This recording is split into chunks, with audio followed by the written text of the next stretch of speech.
الحمد للہ رب العالمین، والصلاة والسلام علی سید الانبیاء والمرسلین وعلی آلہ واصحابہ اجمعین۔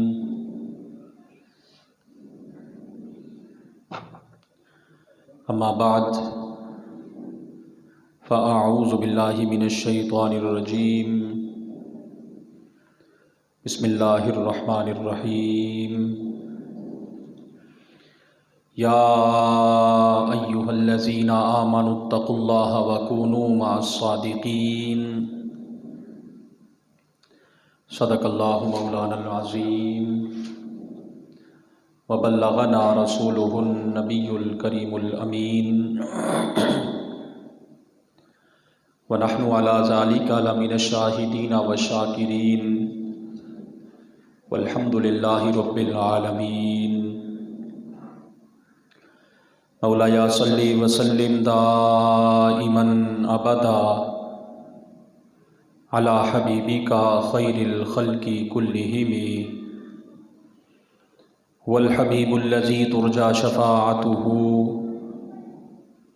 لكل هول من الأهوال مقتحم،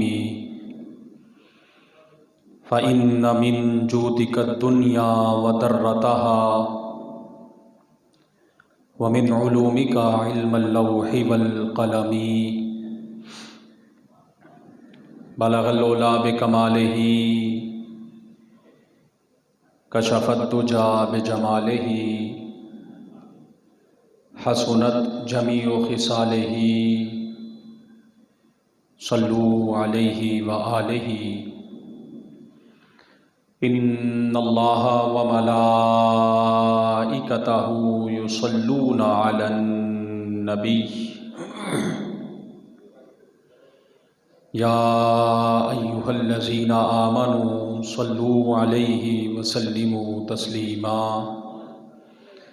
الصلاۃ والسلام علیک یا سیدی یا رسول اللہ، وعلی آلک واصحابک یا سیدی یا حبیب اللہ۔ الصلاۃ والسلام علیک یا سیدی یا نبی اللہ، وعلی آلک واصحابک یا سیدی یا حبیب اللہ۔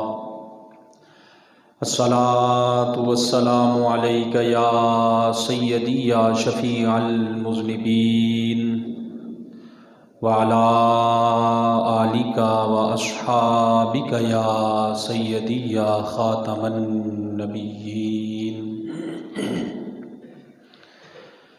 نہایت ہی عزت و احترام کے لائق سامعین و حاضرین، اللہ رب العالمین کے فضل، اس کے احسان اور اس کی توفیق سے نبی اکرم نور مجسم رحمت دو عالم، فخر آدم و بنی آدم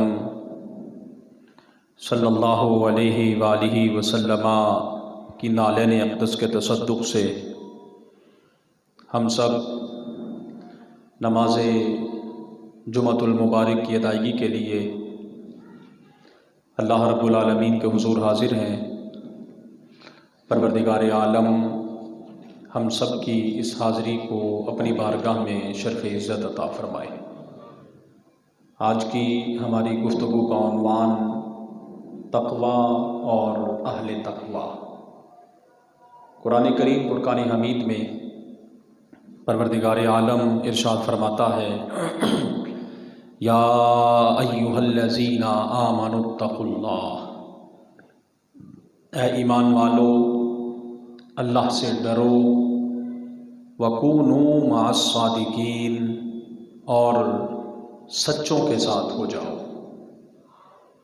ایک اور مقام پر پروردگار عالم ارشاد فرماتا ہے، یا ایہا الذین آمنوا اتقوا اللہ حق تقاتہ، اے ایمان والو اللہ سے ڈرو اس طرح جس طرح اللہ سے ڈرنے کا حق ہے۔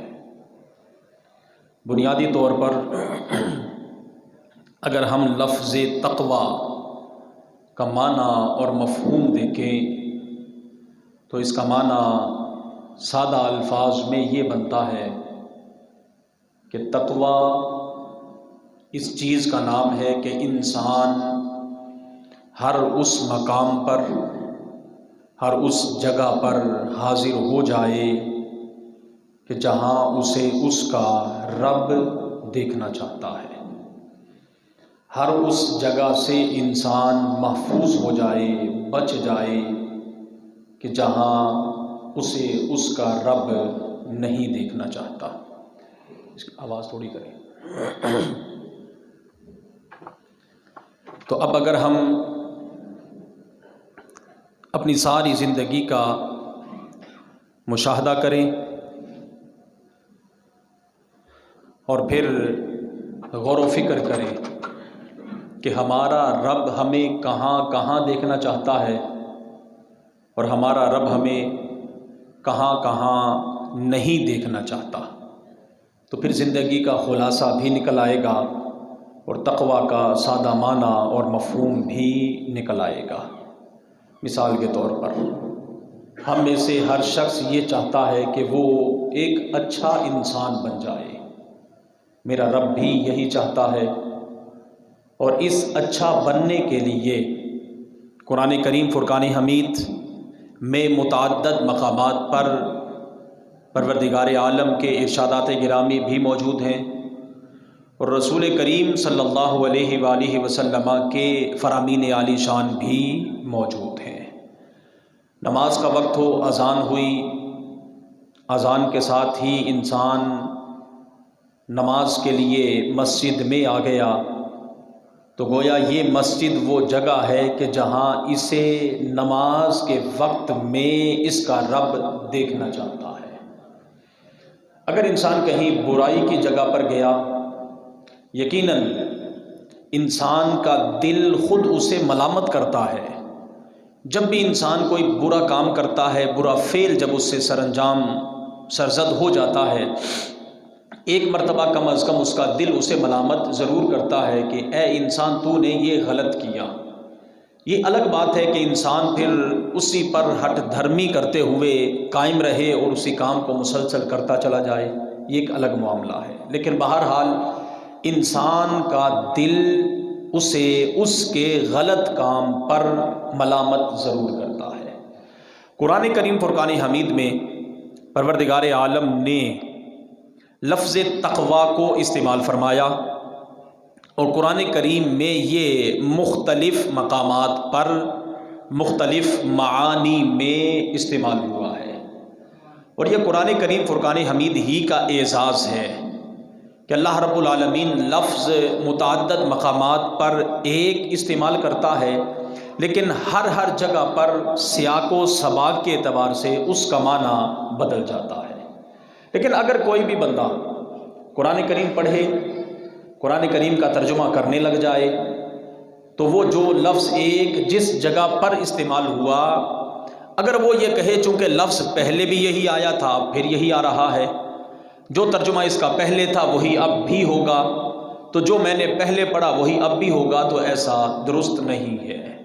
کہ یہاں پر ہم نے ابھی جو آیا مبارکہ پڑھی، اللہ تعالیٰ ارشاد فرماتا ہے یا ایھا الذین آمنو، اے ایمان والو، اتقوا اللہ، اللہ سے ڈرو۔ یہاں لفظ تقوی اتقوا کے ساتھ استعمال ہوا، اس کا معنی یہاں پر ڈرنا۔ اب ایک اور مقام پر قرآن کریم فرقان حمید ہی میں پروردگار عالم ارشاد فرماتا ہے ان الذین یغضون اصواتہم عند رسول اللہ، بے شک وہ لوگ جو اپنی آوازیں رسول خدا صلی اللہ علیہ وآلہ وسلم کی بارگاہ میں پست رکھتے ہیں، آہستہ رکھتے ہیں، دھیمی رکھتے ہیں، اولئک الذین امتحن اللہ قلوبہم للتقوی۔ یہاں بھی لفظ تقوی ہی استعمال ہوا، لیکن یہاں معنی اس کا ڈرنا نہیں ہے، یہاں اس کا معنی ایمان ہے۔ اللہ تعالیٰ فرماتا ہے یہی وہ لوگ ہیں کہ جن کے دلوں کو اللہ رب العالمین نے ایمان کے لیے پرکھ لیا ہے، ایمان کے لیے آزما لیا ہے۔ اب لفظ تو وہی جو پہلی آیت میں استعمال ہوا، لفظ یہاں بھی ایسا ہی ہے، لیکن لفظ کے دوسرے مقام پر استعمال ہونے سے اس کا معنی بدل گیا۔ تو ایمان تصدیق قلبی کا نام ہے کہ جس طرح انسان ظاہری طور پر اپنے رب کو تسلیم کرتا ہے، ایسے ہی اس کے لیے بنیادی طور پر یہ لازم ہے کہ وہ دل سے بھی اپنے رب کی تصدیق کرے۔ اگر ایک شخص صرف زبان سے تو اقرار کرتا ہے لیکن دل سے تصدیق نہیں کرتا تو گویا کہ ہم اسے کہیں گے کہ یہ ظاہر و باطن سے مومن نہیں ہے۔ اسی لیے جب ہم ایمان کی صفت پڑھتے ہیں تو اس میں کہتے ہیں آمنت باللہ کما ہوا باسمائہ و صفاتہ وقبلت جمیع احکامہ اقرار باللسان، کہ ہم اس کے تمام احکامات کا اقرار کر رہے ہیں زبان سے، وتصدیق بالقلب، اور دل سے ہم اس کی تصدیق بھی کر رہے ہیں۔ تو جو بندہ زبان سے بھی اقرار کرے، دل سے اس کے احکامات کی تصدیق بھی کرے، تو پھر یقیناً وہ بندہ صحیح معنوں میں مومن ہو سکتا ہے۔ لیکن اگر ایسا ہو کہ جب بندہ مومن ہو جائے تو پھر اسے کوشش کرنی چاہیے کہ وہ اپنی طاقت کے مطابق، اپنی بساط کے مطابق اپنے رب کے، اپنے رسول کے احکامات کو تسلیم کرے۔ لیکن ہمارے ہاں معاملہ اس کے برعکس ہے کہ جب بھی کسی شخص کو کسی اچھائی کے لیے کہا جاتا ہے، آگے سے وہ کہتا ہے نہیں نہیں، آپ نے اپنی قبر میں جانا ہے، ہم نے اپنی قبر میں جانا ہے، آپ اپنا کام کریں، ہم اپنا کام کریں گے۔ لیکن یہ بات ہم کبھی نہیں سوچتے کہ چلیں سارا نہ صحیح، 100% نہ صحیح، کچھ نہ کچھ تو اللہ کے احکامات پر عمل کریں، کہ کچھ پر ہم عمل کر لیں۔ مثال کے طور پر ایک شخص نماز کے لیے آتا ہے، وہ 5 وقت کا نمازی ہے، لیکن دوران نماز اس سے خشوع و خضوع میں کچھ کمی اور کوتاہی رہ گئی، تو اب یہ 4 رکعتیں ادا کرنے کے بعد ہم رب سے یہ عرض کریں گے اے باری تعالیٰ، جو ہماری استطاعت میں تھا ہم نے کر لیا، اب جو کوئی کمی کوتاہی رہ گئی تو اپنے فضل سے معاف فرما دے۔ اور ہوتا بھی ایسے ہی ہے۔ لیکن اگر کوئی شخص بنیادی طور پر نماز کے لیے گھر سے نکلتا ہی نہیں اور پھر وہ یہ رب کے حضور عرض کرتا رہے مالک مجھے معاف فرما دے، مجھے معاف فرما دے، تو جب تک وہ فرض ادا نہیں کرے گا معافی کس چیز کی مانگ رہا ہے؟ معافی تو تبھی ہوگی نا کہ ایک کام اس نے کر لیا لیکن کما حقہ وہ نہیں کر سکا۔ اسی پر ایک بڑا مشہور واقعہ ہے، محمود غزنوی نے ایک موتی لیا اور اسے ایک تالاب میں پھینک دیا، اور جتنے اس کے مقربین تھے سب کو کہا کہ اس موتی کو اس تالاب سے نکال کے لاؤ، لیکن شرط یہ ہے کہ کسی کے کپڑے گیلے نہ ہوں۔ اگر کپڑے گیلے ہو گئے تو پھر معافی نہیں ہے۔ اللہ اکبر! سارے حضرات اب اسی کشمکش کے عالم میں کہ ایسا کیسا ممکن ہے کہ پانی کے اندر انسان اتر جائے، اس کے کپڑے بھی گیلے نہ ہوں، موتی بھی نکال کے لانا ہے۔ عجیب شرطیں ہیں کہ پہلی شرط تو سمجھ آتی ہے کہ موتی نکالنا ہے، لیکن یہ ساتھ ہی جو دوسری شرط لگا دی گئی کہ کپڑے بھی گیلے نہ ہو، لباس بھی تمہارا خشک رہے، یہ تو ممکن ہی نہیں ہے۔ ایاز نے جیسے ہی بادشاہ کا یہ حکم سنا، باقی سارے حضرات اسی کشمکش میں تھے، اس نے فوراً چھلانگ لگائی، تالاب کے اندر اترا، وہ موتی نکالا اور بادشاہ کو پیش کر دیا۔ بادشاہ بڑا حیران ہوا، کہنے لگا میں نے تو کہا تھا کہ یہ موتی نکالنا ہے تالاب سے، لیکن اس کے کپڑے بھی گیلے نہیں ہونے چاہیے، تیرا تو لباس بھیگ گیا، تیرا تو جسم گیلا ہو گیا۔ اب ایاز کیا کہتا؟ ایاز کہتا حضور آپ کے 2 حکم تھے، آپ کے 2 حکم تھے۔ پہلا حکم یہ تھا کہ تالاب سے موتی نکال کے لانا ہے، دوسرا حکم یہ تھا کہ کپڑے بھی گیلے نہیں ہونے۔ چلے میں نے ایک حکم مان لیا کہ تالاب سے میں موتی نکال کے لے آیا، اور دوسرے حکم پر عمل نہیں ہو سکا، لہذا اس کی میں معافی چاہتا ہوں۔ تو ہم اگر نماز کے لیے آئیں، پروردگار عالم کا حکم یہ کہ تم نے خشوع و خضوع کے ساتھ، اطمینان قلب کے ساتھ نماز ادا کرنی ہے، لیکن ہم ایک حکم مان لیں، اپنی طاقت کے مطابق ہم قیام کر لیں، ہم اپنی طاقت کے مطابق رکوع کر لیں، ہم اپنی طاقت کے مطابق سجدہ کر لیں، لیکن اب اس کے بعد جب ہماری نماز میں خشوع و خضوع کے اعتبار سے ہمارے کسی بھی عمل میں کوئی کمی اگر رہ جائے تو پھر ہم اللہ کے حضور دعا کریں گے، اے باری تعالیٰ ہماری طاقت میں جو تھا وہ ہم نے کر لیا، کہ تیرے دو حکم تھے، نماز بھی پڑھنی تھی، خشوع و خضوع بھی کرنا تھا، ریاکاری سے بھی محفوظ رہنا تھا، لیکن مالک ہم نے ایک کر لیا، دوسرے کی تو معافی عطا فرما دے۔ لیکن یہ معافی تو تبھی ہوگی نا کہ جب ہم گھر سے کوئی نہ کوئی عمل کرنے کے لیے نکلیں گے۔ اب اسی طرح لفظ تقوی قرآن کریم میں ایک اور مقام پر استعمال ہوا، لیکن وہاں اسی تقوی کا معنی توبہ ہے۔ اسی تقوی کا معنی کیا ہے؟ توبہ ہے۔ قرآن کریم فرقان حمید میں پروردگار عالم ارشاد فرماتا ہے، وَلَوْ أَنَّ أَهْلَ الْقُرَىٰ آمَنُوا وَاتَّقَوْا، اور اگر بستی والے، شہر والے ایمان لاتے اور توبہ کرتے، لَفَتَحْنَا عَلَيْهِمْ بَرَكَاتٍ مِّنَ السَّمَاءِ وَالْأَرْضِ، تو ہم ان بستی والوں پر آسمان سے بھی برکتیں کھول دیتے، زمین سے بھی برکتیں کھول دیتے۔ اور یہ قیامت تک آیا مبارکہ، قیامت تک یہ حکم عام ہے۔ جب بھی کوئی قوم، جب بھی کوئی بستی، جب بھی کسی شہر یا ملک والے اللہ کے حضور سچی توبہ کرتے ہیں، اللہ کے حضور سچی توبہ کرتے ہیں، تو پھر میرے رب کا یہ فرمان علی شان ان کے لیے واضح ہونا چاہیے، لَفَتَحْنَا عَلَيْهِمْ بَرَكَاتٍ مِّنَ السَّمَاءِ وَالْأَرْضِ، کہ ہم ایسے لوگوں کے لیے آسمان سے بھی برکتیں اتارتے ہیں، پھر زمین بھی اپنے خزانے اگل دیتی ہے۔ تو یہاں پر لفظ تقوی توبہ کے معنی میں استعمال ہوا۔ جناب سیدنا حضرت صدیق اکبر رضی اللہ تعالیٰ عنہ ارشاد فرماتے ہیں کہ 5 اندھیرے ہیں۔ کتنے اندھیرے ہیں؟ 5 اندھیرے ہیں، اور اللہ تبارک و تعالیٰ نے ان 5 اندھیروں کے لیے 5 چراغ مقرر فرمائے ہیں۔ گویا کہ یہ کمال دیکھیے رسول اللہ صلی اللہ علیہ وسلم کی ذات اقدس کا، کہ آپ نے ہمیں ہر مشکل مقام کا بھی بتایا، اور پھر اس مشکل سے نکلنے کا حل بھی نبی علیہ الصلوۃ والسلام نے بتایا۔ وگرنہ ایسا ہوتا نہیں، کسی نے کہیں جا کے امتحان دینا ہو، ایسا تو نہیں ہوتا کہ وہاں امتحان لینے والے پہلے ہی سوالات بتا دیں اور پہلے ہی اس کے جوابات بتا دیں۔ اگر کبھی ایسا ہو کہ پیپر آؤٹ ہو جائے تو پیپر کینسل کر دیا جاتا ہے، پیپر تو ہوتا ہی نہیں۔ لیکن قربان جاؤں اپنے رسول کریم صلی اللہ علیہ وسلم کی ذات اقدس پر کہ حضور نے صرف قبر ہی کے نہیں، زندگی گزارنے کے سوالات اور اس کے جوابات بھی ارشاد فرما دیے۔ اور سب سے بڑھ کر یہ کہ جو سب سے اہم ترین امتحان انسان کا قبر میں جا کر شروع ہونا ہے، میرے اور آپ کے کریم آقا صلی اللہ علیہ وسلم نے قبر کے سوالات بھی بتائے، سوالات کے جوابات بھی ارشاد فرما دیے۔ یہ اب ہماری کوتاہی ہے، یہ اب ہماری کم علمی ہے، کم فہمی ہے کہ ہم ان سوالات کو نہ یاد کریں، ہم ان کے جوابات کو اگر تیار نہ کریں اور پھر وہاں جا کر اگر فیل ہو جائیں تو پھر ہم یہ نہیں کہہ سکتے کہ ہمارے نبی ہم پر رحمت نہیں کر رہے۔ اس میں ہماری اپنی کوتاہی ہے کہ میرے رسول نے تو اپنی رحمت سے ہمیں سب کچھ پہلے ہی بتا دیا۔ تو حضرت سیدنا صدیق اکبر رضی اللہ تعالیٰ عنہ ارشاد فرماتے ہیں، کتنے اندھیرے ہیں؟ 5 اندھیرے ہیں، اور ان 5 اندھیروں کے لیے 5 روشنیوں کا انتظام کیا جائے۔ سب سے پہلے انسان جب دنیا سے چلا جاتا ہے، اس کی آنکھیں بند ہوتی ہیں، اس کے جسم سے اس کی روح نکلتی ہے، تو اس کی پہلی منزل قبر ہے، اس کی پہلی منزل قبر ہے۔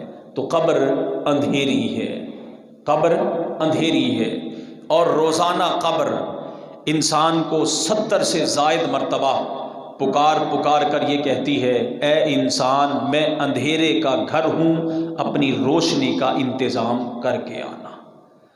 قبر خود انسان کو پکار پکار کر کہتی ہے کہ میں کیڑے مکوڑوں کا گھر ہوں، راحت کا سامان تیار کر کے آنا، تنگی کا مقام ہوں، کشادگی کے لیے کچھ نہ کچھ کر کے آنا۔ اب جب قبر اندھیری ہے تو پھر جب یہ بیان کیا گیا کہ قبر اندھیری ہے تو پھر قربان جائیے اس کا چراغ، اس کی روشنی بھی بیان کی کہ قبر کی روشنی کا اگر انتظام کرنا چاہتے ہو تو وہ نماز ہے۔ کیا ہے؟ نماز ہے۔ تو جو بندہ 5 وقت کی نماز ادا کرے، رسول کریم صلی اللہ علیہ وسلم نے ارشاد فرمایا، جو بندہ یہ چاہتا ہے کہ میری قبر روشن ہو، جو بندہ یہ چاہتا ہے کہ میری قبر کیا ہو، بولیے کیا ہو، روشن ہو، تو اسے چاہیے کہ رات کی تاریکی میں نماز ادا کیا کرے۔ اور اس سے مراد نماز تہجد ہے۔ 5 وقت کی نماز تو انسان پر فرض ہے ہی ہے، لیکن ہمارا المیہ یہ ہے کہ ہم دین کو اس طرح نہیں مانتے کہ جس طرح نبی علیہ الصلوۃ والسلام نے ہمیں ماننے کا حکم ارشاد فرمایا۔ نہیں، دین کو تو ہم اپنی مرضی سے مانتے ہیں۔ ہمارا اگر دل کرے فجر کی نماز پڑھنے کا تو ہم بس فجر پڑھیں گے، ہمارا دل کرے ظہر پڑھنے کا تو ہم صرف ظہر پڑھیں گے، ہمارا دل کرے عصر پڑھنے کا تو صرف عصر ہی چل رہی ہے، ہمارا دل کرے کہ ہم نے صرف مغرب ہی پڑھنی ہے، باقی 4 کی چھٹی، ہم اس کے قریب نہیں جاتے۔ ہمارا اگر دل کرے کہ صرف عشاء پڑھنی ہے تو ہم بس وہ ایک ہم نے اپنے لیے منتخب کر لی، باقیوں کی چھٹی ہو گئی۔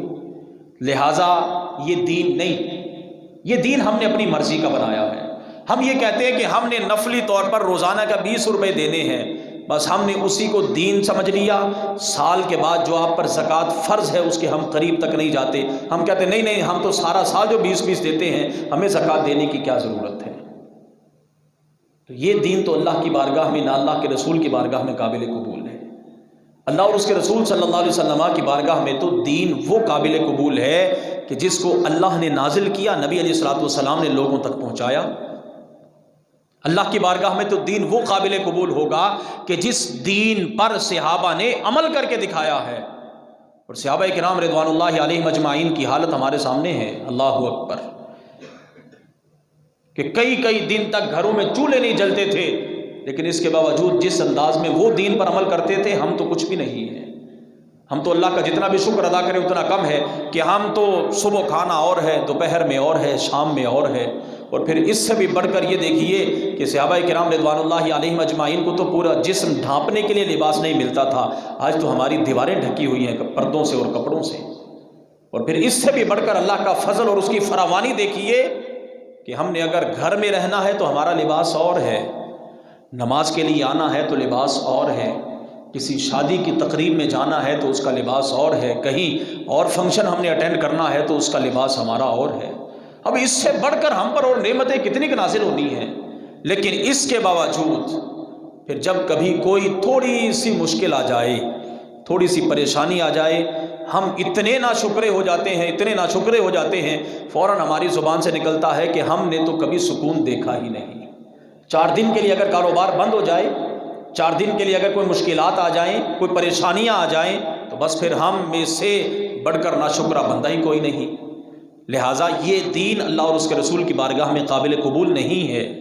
دین وہی قابل قبول ہے کہ جو رب نے نازل کیا، رسول اللہ صلی اللہ علیہ وسلم نے آگے لوگوں تک پہنچا دیا۔ ہم اگر اسی طرح کے دین پر عمل کرتے رہے تو پھر یہ تباہی اور بربادی ہے، یہ دین نہیں، یہ تو بے دینی ہے۔ تو جناب سیدنا صدیق اکبر رضی اللہ تعالیٰ عنہ فرماتے ہیں کتنے اندھیرے ہیں جی؟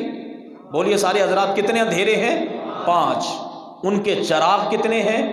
5۔ سب سے پہلا اندھیرا قبر ہے، قبر اندھیری ہے، اس کی روشنی کا انتظام اگر کسی چیز کے ذریعے کیا جا سکتا ہے تو بولیے وہ کیا ہے؟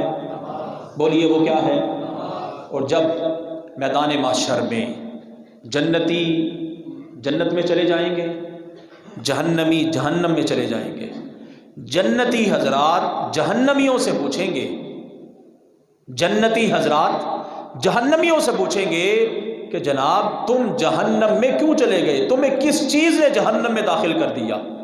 تو قرآن کریم فرقان حمید اس بات پر گواہ ہے، جہنمی میدان محشر میں جہنم میں جانے کے بعد جنتیوں کو کہیں گے قالو لم نکو من المصلین، ہم نماز نہیں پڑھتے تھے اس لیے جہنم میں آ گئے، ہم نماز نہیں پڑھتے تھے اس لیے جہنم میں آ گئے، ولم نکو نطعم المسکین، ہم مسکینوں کو کھانا نہیں کھلاتے تھے، وکنا نخوض مع الخائضین وکنا نکذب بیوم الدین، ہم قیامت کا انکار کرتے تھے، ہم مسکینوں کو کھانا نہیں کھلاتے تھے، ہم نمازیں ادا نہیں کرتے تھے۔ بس یہی وہ اعمال ہیں کہ جن کی سزا کے طور پر پروردگار عالم نے ہمیں جہنم میں داخل کر دیا۔ تو جب ہمارا قرآن، ہماری کتاب، ہمارا رسول، ہمارا نبی ہمیں سب کچھ بتا رہا ہے کہ جہنم میں کن کن اعمال کی بنیاد پر انسان جاتا ہے، اس کے باوجود اگر ہم احتیاط نہ کریں ان اعمال سے، اس کے باوجود اگر ہم ان کاموں سے نہ بچیں، تو پھر آپ کی مرضی ہے کہ پھر آپ چاہیں جس طرف چلے جائیں۔ رسول اللہ صلی اللہ علیہ وسلم نے تو اپنا حق ادا کر دیا، اور نبی علیہ الصلوۃ والسلام کو بڑی تکلیف ہوتی تھی جب کوئی بندہ کفر کرتا اور کوئی کافر جب مسلمان نہ ہوتا۔ متعدد مقامات پر پروردگار عالم نے اپنے حبیب کو تسلی دی ہے کہ حبیب آپ پریشان نہ ہوں، یہ اگر ایمان نہیں لاتے تو ان کا نقصان ہے، اگر کوئی کفر کرے گا تو اس کا وبال اس پر ہوگا، اور جو بندہ کوئی شکر کرے گا تو اس کا ثواب وہ بندہ پائے گا۔ تو لہٰذا ہم اگر چاہتے ہیں کہ ہماری قبر روشن ہو جائے، انتہائی افسوس کے ساتھ کہنا پڑتا ہے، ہزاروں کی تعداد کی ایک آبادی ہو، اس کی ایک جامع مسجد ہو، نماز ظہر کی ہو، عصر کی ہو، مغرب کی ہو، اور 2 صفیں بھی نہ ہو، تو ہمارے لیے ڈوب مرنے کا مقام نہیں۔ گلی بازار تو ہمارے آباد ہیں، اگر آباد نہیں تو اللہ کا گھر آباد نہیں، اگر آباد نہیں تو وہ جگہ جہاں اللہ اور اس کے رسول کا ذکر کیا جاتا ہے وہ جگہ آباد نہیں۔ باقی تو ہمارا ہر چوک آباد ہے، ہماری ہر دکان آباد ہے، ہمارا ہر محلہ آباد ہے، ہر چورستہ اور ہر ہوٹل آباد ہے، سب کچھ آباد ہے۔ اگر آباد نہیں تو اللہ کا گھر آباد نہیں، تو کیا ہم نے مرنا نہیں؟ کیا ہم نے رسول اللہ صلی اللہ علیہ وسلم کا سامنا نہیں کرنا؟ کہ اگر قبر کے اندر رسول اللہ صلی اللہ علیہ وسلم کی ذات مبارکہ سامنے ہو اور حضور کے بارے میں پوچھا جائے، ہاں بتا کیا کہا کرتا تھا، اور حضور اس وقت اپنا چہرہ پھیر لیں، تو پھر بتائیں کہ کس کو ہم تلاش کریں گے؟ کیا ہمارے کام وہ آئے گا کہ جس کے پاس بیٹھ کر 5 نمازوں کے اوقات برباد کر دیے؟ کیا ہمارے کام وہ آئے گا کہ جس کے لیے ہم نے اپنا سب کچھ حلال و حرام ایک کر دیا؟ کیا ہمارے کام وہ آئے گا کہ جس کے پیچھے چل کر ہم دن میں بھی نعرے لگاتے رہے، رات میں بھی نعرے لگاتے رہے؟ وہ تو کام ہمارے نہیں آئے گا۔ کام کون آئے گا؟ کام تو رسول اللہ صلی اللہ علیہ وسلم کا دین آئے گا، ہمارا وہ دوست، ہمارا وہ یار، ہمارا وہ رشتہ دار، ہمارا وہ گھر والا، ہمارا وہ بھائی کہ جو آپ کو گھر سے اٹھ کر مسجد تک نہیں آنے دے گا، وہ کس طرح کل قیامت کے دن آپ کی شفاعت کرے گا کہ باری تعالیٰ اسے بھی بخش دے اور اسے بھی جنت میں داخل کر دے، کہ وہ تو خود بے نمازی تھا۔ قالوا لم نکن من المصلین، اللہ کا قرآن جھوٹ تو نہیں بولتا، یقیناً میرے رب کا فرمان تو سچا ہے۔ جب میرے رب کا فرمان سچا ہے تو پھر ہم اللہ کے گھر کو کیوں نہیں آباد کرتے؟ عید آ جائے، بقرہ عید آ جائے، جب ہمارا کوئی اور ایونٹ آ جائے سال کے بعد، اس وقت تو ہمیں مسجد میں قدم رکھنے کے لیے جگہ نہیں ملتی، اس وقت تو ہم میں سے ہر شخص کی زبان پر یہی آتا ہے کہ مسجد کو وسیع کر دیا جائے۔ یہی نہیں، کوئی بھی مسجد ہو، ہر جگہ پر یہی صورتحال ہے کہ مسجد کو وسیع کر دیا جائے، یہ کر دیا جائے، وہ کر دیا جائے۔ اس وقت تو ہم میں سے ہر بندہ ہی فلاسفر بنا ہوتا ہے، لیکن آگے پیچھے حضرات تو یہی رہتے ہیں۔ کہاں جاتے ہیں؟ کہیں بھی نہیں جاتے، رہتے تو یہی ہیں۔ لیکن پھر کیا کبھی آپ نے سوچا ایک نماز کا وقت ہو، بندے ہوں 25، آبادی ہو 20,000 کی، کتنے کی؟ 20,000 کی آبادی، بندے نمازی کتنے ہوں؟ 25، اور انتہائی معذرت کے ساتھ ان 25 میں سے بھی 15 ایسے نماز کے بعد السلام علیکم ورحمۃ اللہ، سلام پھرا، ابھی دعا سے پہلے ہی 15 ان سے بھی اٹھ کے چلے جائیں، تو پھر آپ بتائیے کہ ہم کہاں دینی اعتبار سے کھڑے ہیں؟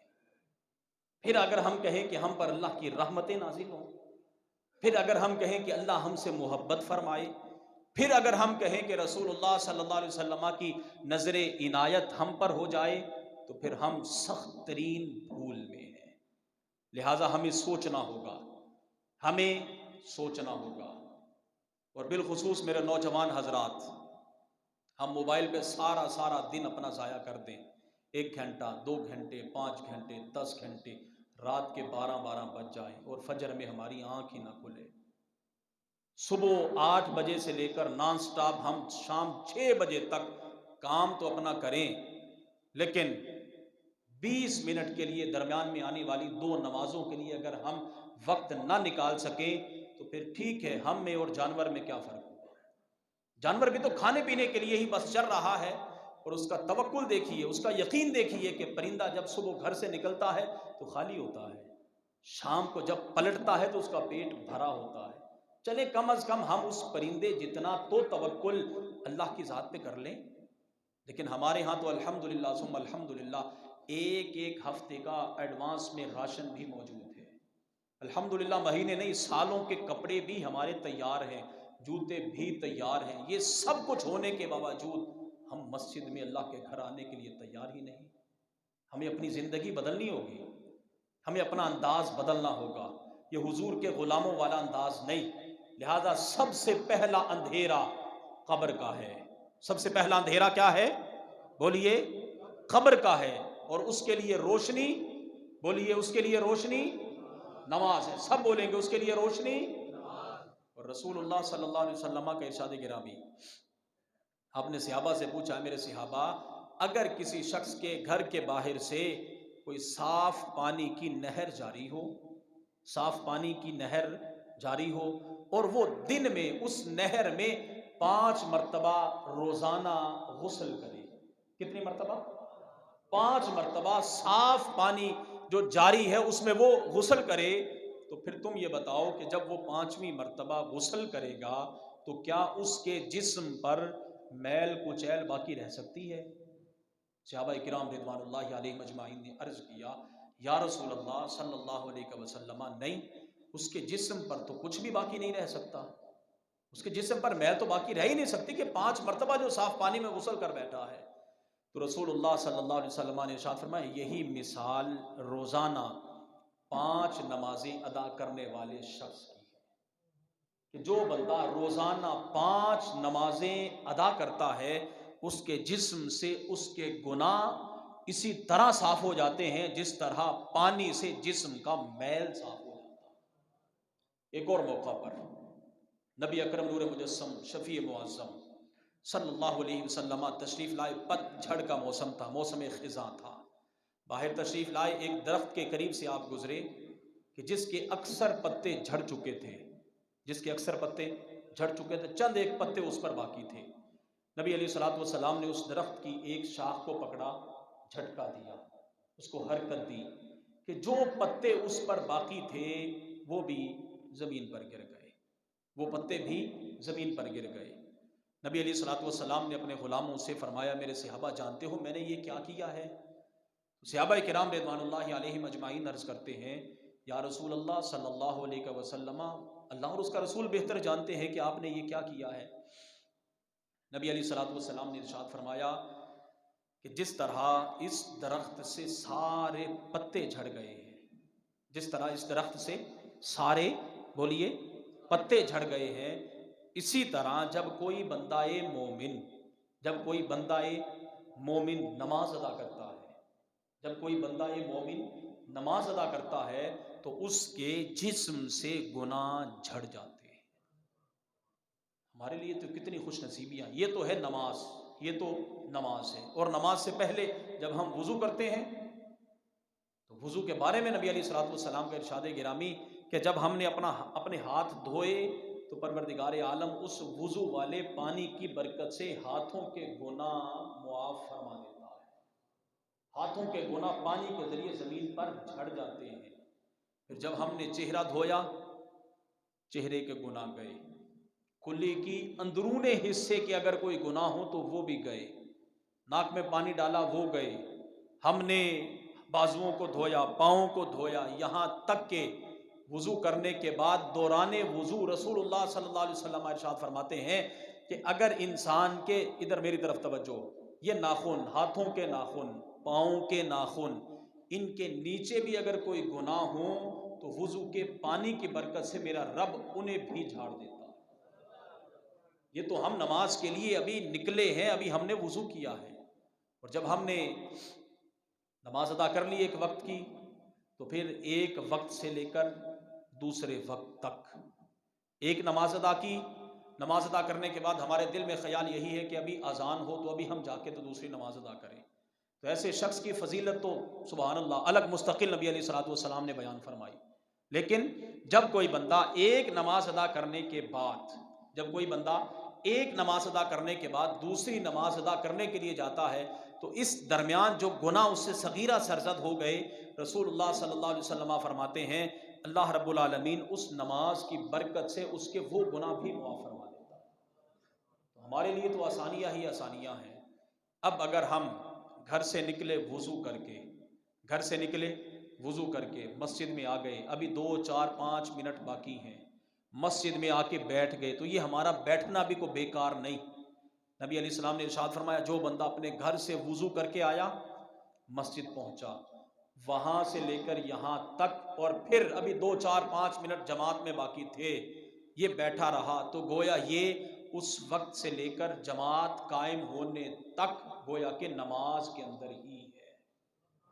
کتنی ہمارے لیے آسانیاں ہیں، ہمارے لیے کتنی فضیلتیں ہیں، ہمارے لیے کتنی آسانیاں اور راحتیں ہیں، لیکن اس کے باوجود اگر میرا نوجوان، میرا بزرگ، اب اس سے ایک وہ شخص کہ جس کے سر کے بال بھی سفید ہو گئے، جس کی داڑھی بھی سفید ہو گئی، آنکھوں کے بال بھی سفید ہو گئے، اب اس سے آگے ہم نے اور کیا دیکھنا ہے؟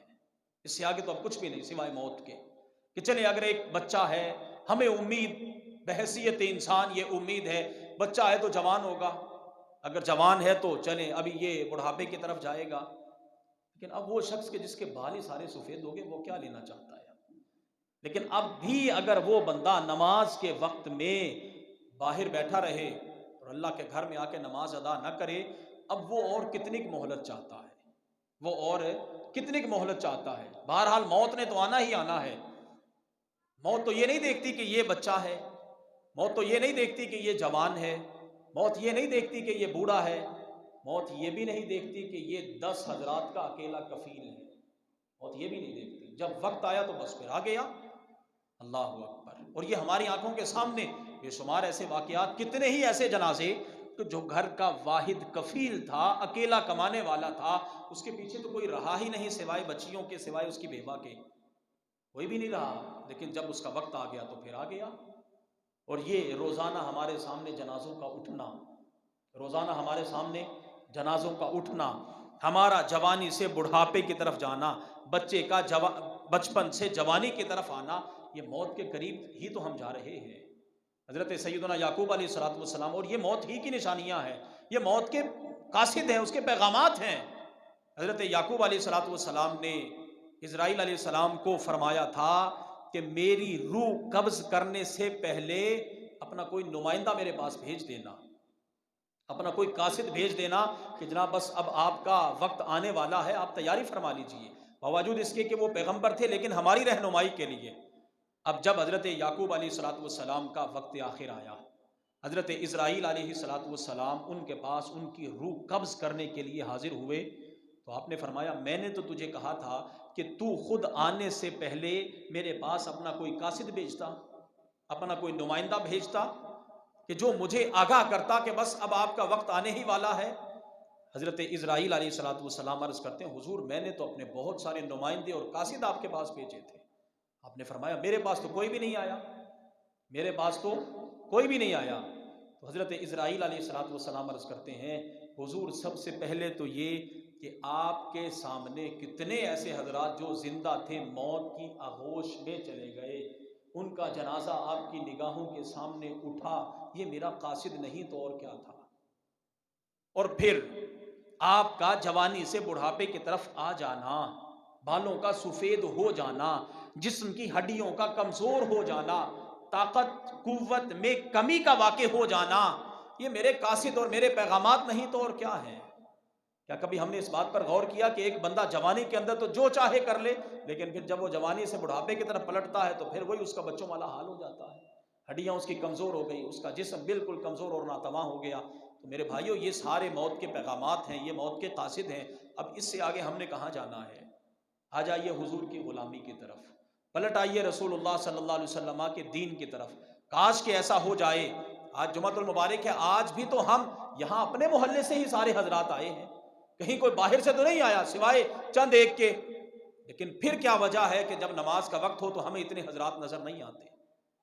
ہمارا تو یہ اندر والا حال بھی پورا نہیں ہوتا۔ کوئی ایسی نماز کے جس میں ہمارے چلے اندر اگر 150 بندہ آتا ہے تو 150 بھی ہماری تو نماز میں نہیں ہوتے، تو پھر ہمارے لیے لمحہ فکریہ نہیں، علاقے کی جامع مسجد ہو، وسائل بھی ہر اعتبار کے ہمارے پاس موجود ہوں، سہولیات بھی اللہ کے گھر میں طرح طرح کی موجود ہوں، لیکن اس کے باوجود نمازیوں کا نہ آنا یہ ہمارے لیے لمحہ فکریہ ہے۔ یہ ہمارے لیے، بولیے سارے، ہمیں سوچنا ہوگا کہ ہم کس طرف جا رہے ہیں، اور اس طرف جا کر یہ یاد رکھ لیجیے، آج میں آپ کو یہ علل اعلان عرض کر رہا ہوں، اس طرف جا کر ہماری کامیابی نہیں، ہم ناکامی کی طرف جا رہے ہیں۔ ہم اگر چاہتے ہیں کہ دوبارہ کامیابی کی طرف آئیں تو پھر ایسا ہو، کاش کہ ایسا ہو جب بھی اللہ کے گھر سے اذان کی صدا بلند ہو تو پھر حالات ایسے ہی ہو، دیکھنے والے حیران ہو جائیں کہ آج جمعہ تو نہیں لیکن اس کے باوجود اتنے حضرات آ رہے ہیں۔ کاش کہ کسی نماز میں بھی ایسا ہو جائے۔ اگر تو ہم ایسا کرنے میں کامیاب ہو گئے، ہم میں سے ہر بندہ ہی مبلغ ہے۔ یہ کوئی لازم نہیں کہ امام صاحب یہاں سے نکلیں باہر تو باہر جا کر ایک ایک شخص کو دعوت دیں، ایسا بھی ممکن ہے، لیکن ہماری چونکہ عادات بدل گئی، اس پر بھی چونکہ فتوے لگتے ہیں پھر کہ شاید امام صاحب کوئی اپنی تنظیم سازی کر رہے ہیں، وہ ایک الگ معاملہ ہے۔ ہم میں سے ہر شخص ہی مبلغ ہے، ہم میں سے ہر شخص پر ہی لازم ہے کہ جب وہ نماز کے لیے آئے تو اپنے ساتھ کسی نہ کسی کھڑے شخص کو بھی کہہ دے کہ جناب آ جائیں نماز کی طرف۔ چلیں 10 بندوں کو اگر آپ دعوت دیں، 10 میں سے 5 بھی آ جائیں تو ہمارا تو کام ہو گیا، ہمارا تو کام ہے۔ لیکن اگر ہم خود ہی نہ آئیں تو پھر سوائے افسوس کہ ہم اس پر کچھ بھی نہیں کر سکتے۔ تو خدا را اپنی مساجد کو آباد کیجئے، تقوی کو اختیار کیجئے۔ صدیق اکبر نے فرمایا کتنے اندھیرے ہیں؟ بولیے کتنے اندھیرے ہیں؟ 5 اندھیرے ہیں۔ سب سے پہلا اندھیرا قبر ہے، اور اس کی روشنی کیا ہے؟ بولیے اس کی روشنی کیا ہے؟ اب ہم اللہ کے حضور یہ امید کر سکتے ہیں۔ باقی انشاءاللہ آئندہ جمعہ پر یہاں سے آگے گفتگو کو جاری رکھیں گے۔ ہم یہ انشاءاللہ اللہ کے حضور یہ امید رکھ سکتے ہیں کہ انشاءاللہ العزیز ہم قبر کی روشنی کے لیے نماز کا اہتمام ضرور کریں گے انشاءاللہ۔ سب حضرات کہیں بلند آواز سے انشاءاللہ۔ پروردگار عالم ہم سب کو تقوی کی دولت نصیب فرمائے، نمازی بنائے، آمین۔ وآخر دعوانا الحمدللہ۔